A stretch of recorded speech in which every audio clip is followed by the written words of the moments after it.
Objects can tell stories through the approach we analyze them with.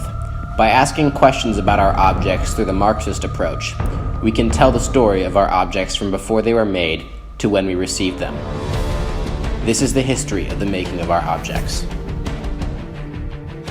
Jesse's object is a crucifix. It was cast from his grandfather's necklace from the Vatican.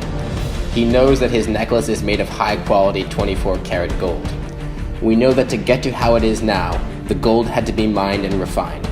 However, we don't know where the gold came from, who mined it, who refined it, or when they did. This raises ethical questions on the production of the gold itself. However, we do know where it was manufactured. Jesse knows that it was custom made and inscribed by a jeweler in Florida. Because of this, it is likely he or she was probably well paid and not in danger while producing it. Erik's object is a cast statue of the Hindu god Nataraja, which he bought in London.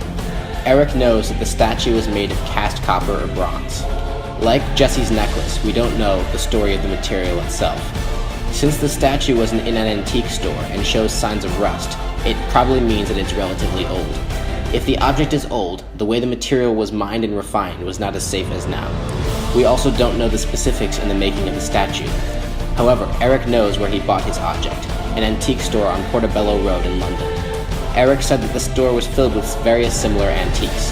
This raises into question if the store was even operating legally, since there was no accountability in the products being sold there. Xavier's object is an earring his ex-girlfriend bought him at Neiman Marcus in Bellevue, Washington. Unlike Jesse and Erik's objects, Xavier knows where the material in his object is from. Xavier knows that his earring was made from recycled aluminum by Chanel. It was manufactured into the earring by Chanel too.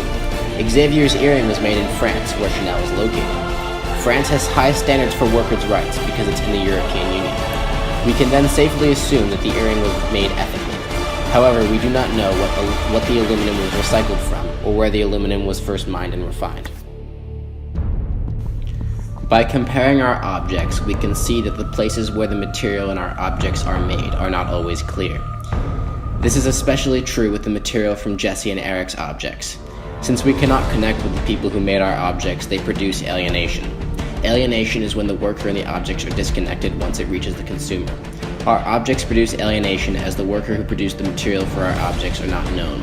They produce them from wage labor, as our objects are not an expression of their essence.